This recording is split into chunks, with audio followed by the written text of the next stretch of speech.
चलिए question number 3 में कहता है कि निम्नलिखित में से प्रत्येक एपी के लिए प्रथम पद तथा सार्वंतर लिखिए। तो आइए यहाँ 1 नंबर में आपको दिया हुआ ये देखिए क्या कहता है। इस एपी का पहला पद ये 3 है, 1 है, फिर 1 है, -1 है, माइनस क्या कहते 3 है।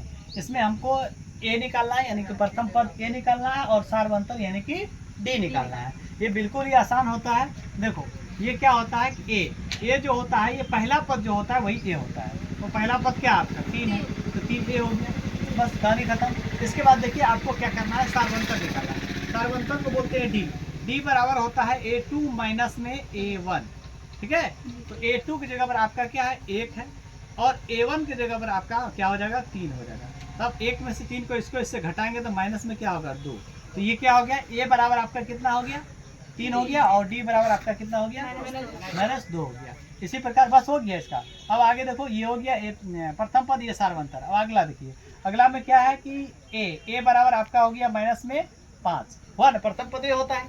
इसके बाद क्या बोलते हैं सार्वंतर। सार्वंतर यानी कि डी ज्ञात करना है, तो डी बराबर होता है क्या होता है A2 और माइनस में A1, ठीक है। तो A2 की जगह पर आपका माइनस में क्या है 1 है, और माइनस A1 की जगह पर माइनस में 5 है, तो यहाँ पोस्ट लगेगा -5। अब देखिए -1 और माइनस गुना माइनस बराबर +5 हो जाएगा। अब इसको इससे हम घटाएंगे तो आंसर हो जाएगा कितना, आंसर हो जाएगा 4, वो कौन सी में प्लस में, है ना। तो इसका क्या बोलते हैं ए बराबर आपका कितना हो गया -5, और डी बराबर कितना हो गया आपका 4। बस यही तो करना था। फिर आगे देखिए, अगला सवाल देखिए, आगे में क्या है कि प्रथम पद और सार्वंतर ज्ञात करना है। तो प्रथम पद यानी कि पहला पद जो होगा वही प्रथम पद होता है, ए होता है। ए बराबर क्या 1/3 हो गया।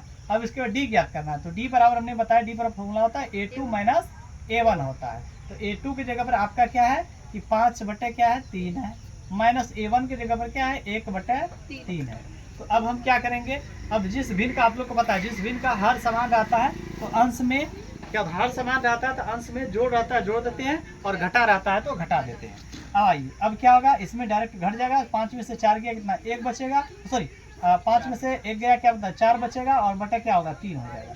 ये हो गया आपका डी बराबर। इसी प्रकार आप तीसरा चलिए, इसमें आते चौथा में क्या कहता है ए बराबर आपका क्या है 0.6 है, और डी बराबर आपको हम बताए थे, डी बराबर क्या होता है क्या होता है A2 और माइनस में A1 ये होता है। तो A2 की जगह आपका क्या 1.7 है, माइनस A1 की जगह जो है 0.6 है। अब इससे इसको घटाएंगे तो 7 में से 6 गया कितना बचेगा 1 बचेगा, ठीक है। और ये 0 में से 1 में से 0 जाएगा क्या बचेगा 1 में से 0 जाएगा 1 ही बचेगा। अर्थात इसका सार्वंतर जो हो गया वो क्या हो गया 1 क्या हो गया 1.1 हो गया। डी ए बराबर हो गया आपका 0.6, और डी बराबर यानी सार्वंतर बराबर हो गया 1.1।